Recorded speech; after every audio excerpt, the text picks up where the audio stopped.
Hello అండి, అందరికీ welcome to my channel Madhuri's world. నేనైతే ఇప్పుడు ఆలుగడ్డ బజ్జీలు చేస్తున్నానండి. దానికి ముందుగా ఒక గిన్నెలో శనగపిండిని తీసుకున్నాను, కొంచెం సాల్ట్ వేసాను, అలాగే కొంచెం కారం వేసుకుంటున్నాను. ఆలుగడ్డను అయితే ఇట్లాగా బజ్జీలాగా పీసెస్ కట్ చేసుకొని వాటర్లో వేసుకున్నాను. ఇప్పుడైతే పిండిలో కొంచెం వాటర్ పోసి కలుపుకున్నాము.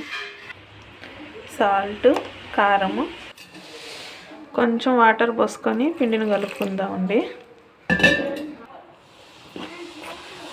మరీ గట్టిగా కాకుండా మరీ మెత్తగా కాకుండా జారుడుగా కాకుండా కొంచెం బాగా చూపిస్తాను ఎలా కలుపుకోవాలో. పిండిని ఇలా కలుపుకుంటే సరిపోతుందండి. పిండి అయితే రెడీ అయిపోయింది. ఆయిల్ పోసి పెట్టుకున్నాను బాండిల్లో. ఆయిల్ హీట్ అయ్యాక ఇంకా మనం బజ్జీలు వేసుకోవటమే. ముక్కలన్నీ ఒక ప్లేట్లోకి తీసి పెట్టుకున్నాను. వీక్షిత్ గాని హెల్ప్ చేస్తున్నాను నాకు ఇవాళ. ఇప్పుడు ఆయిల్ హీట్ అయిందో లేదో కొంచెం చూసుకుందామండి. ఆయిల్ హీట్ అయింది, ఇంకా మనం బజ్జీలు వేద్దాం. ఇప్పుడు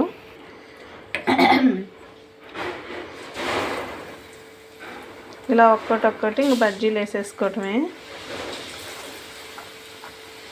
అది ఆయిల్ చాలు. ఇలా కొన్ని వేసాను. ఇవి ఫ్రై అయ్యాక అటు ఇటు తిప్పుకుందాము. బాగా ఫ్రై గోల్డెన్ బ్రౌన్ కలర్లోకి వచ్చాక తీసుకుందాము.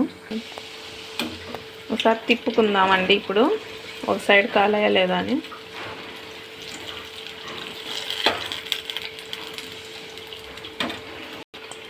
హైదరాబాద్లో ఇవాళ వర్షం పడుతుంది. క్లైమేట్ చాలా కూల్గా ఉంది, బయట చలిగా. అందుకనే నాకు ఇవాళ బజ్జీలు చేయాలని ఆలోచన వచ్చింది. అందుకనే ఇంకా వెంటనే చేసేస్తున్నాను. ఇంక ఈవినింగ్ స్నాక్స్ పిల్లలకి కానీ ఇంక ఇవే తింటారులే అనేసి సెకండ్ టైంగానే వేసేసానండి. ఒకసారి తిప్పుకుందాము.